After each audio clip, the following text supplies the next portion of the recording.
आज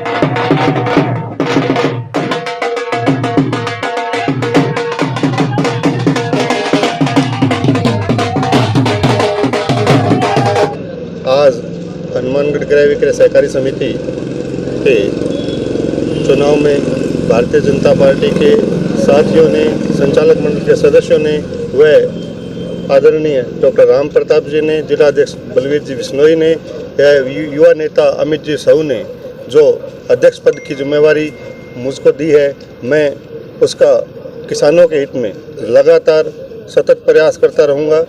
किसानों को भविष्य में खाद की किल्लत नहीं हो, इसके लिए भी लगातार प्रयास किए जाएंगे।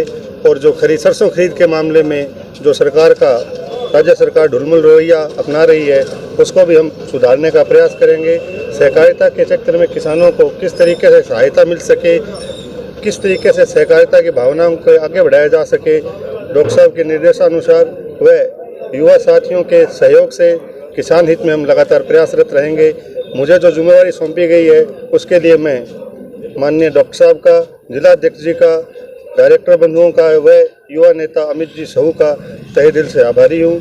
भविष्य में यह प्रयास रहेगा कि सहकारिता से ज़्यादा लोगों को जोड़ करके सहकारिता क्षेत्र को बढ़ावा दिया जा सके। एक सबके लिए और सब एक के लिए, इसी भावना से हम लगातार काम करेंगे। भविष्य में सभी साथियों को साथ लेकर के किसान हित के लिए लगातार कार्य करते रहेंगे।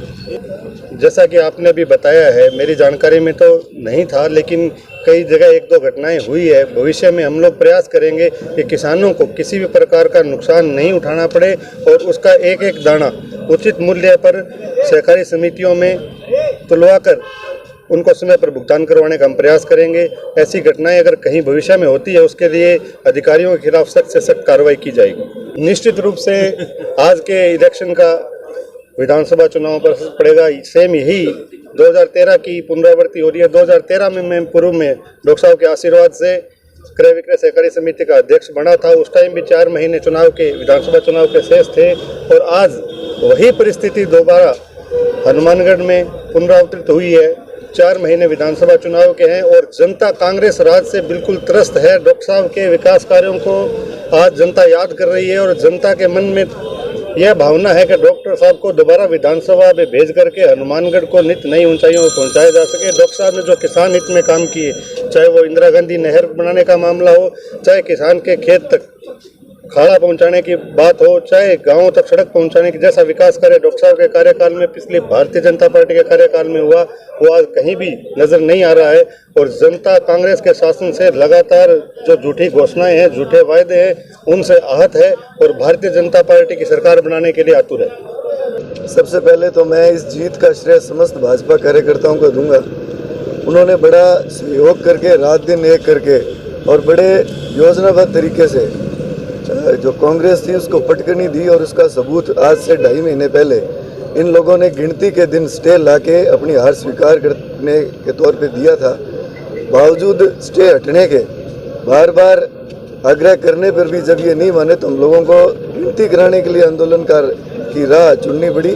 कार्यकर्ताओं ने पूरे तन मन धन से सहयोग किया और निश्चित रूप से आज कल जो मतगणना थी उसमें कांग्रेस बिल्कुल जीरो पे रही और भारतीय जनता पार्टी ने 10 के 10 पदों पे चुनाव जीत के बहुत बड़ा रिकॉर्ड कायम किया। और 1952 से आज तक मैं तो ये कहूँगा कि पहली बार ऐसा हुआ है कि जब क्लीन स्वीप हुआ है और निश्चित तौर पे इसमें भारतीय जनता पार्टी के कार्यकर्ताओं ने बहुत बड़ा सहयोग दिया है।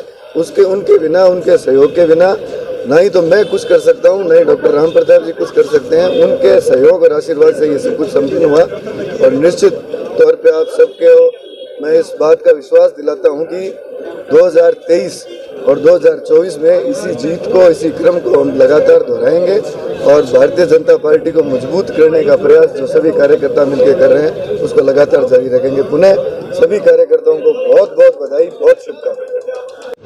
ग्राम सेवा सहकारी समिति का अध्यक्ष हूँ और मुझे ये क्रय विक्रय सहकारी समिति में और उपाध्यक्ष के लिए ये एक मौका और मिला है। जो भी समस्या भाई साहब ने बताई, अध्यक्ष साहब ने, उस पर भी हम साथ में मिलकर उसका समाधान करें।